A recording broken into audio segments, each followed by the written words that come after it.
ফের ছোট পর্দায় ফিরতে চলেছেন অভিনেত্রী মধুমিতা সরকার। বড় পর্দা ও ওয়েব সিরিজে চুটিয়ে কাজ করেছেন অভিনেত্রী মধুমিতা সরকার। একেবারে নতুন চরিত্রে দেখা যাবে তাকে।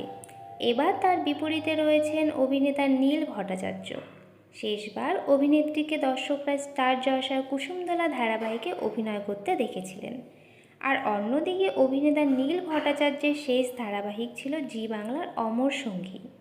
আজ স্টার জলসা চ্যানেলের তরফ থেকে নতুন যে প্রোমো সামনে এসেছে, সেখানে প্রথমবারের মতো এই জুটিকে দর্শকরা দেখতে পাচ্ছেন নতুন ধারাবাহিক ভোলে বাবা পার করেগাতে। গল্পের নায়িকা যে শিক্ষিত চঞ্চল কিন্তু র্যাপ সিঙ্গার হওয়া তার স্বপ্ন। ছোট থেকেই পরিবারে অশান্তি দেখে বড় হয়েছে। অন্যদিকে নায়ক যে সে এক বড়লোকের ছেলে। ঘটনাচক্রে বস্তির এক ঝামেলায় দুজনে দেখা হয়, তারপর প্রেম নাকি ঝগড়া জানতে হলে দেখতে হবে স্টার জলসা ভোলে বাবা পার করেগা সিরিয়ালটি। তো বন্ধুরা, এই প্রোমো দেখে তোমাদের কেমন লাগলো কমেন্ট করে জানাও। ভিডিওটি ভালো লেগে থাকলে লাইক কমেন্ট করে শেয়ার করে দিও।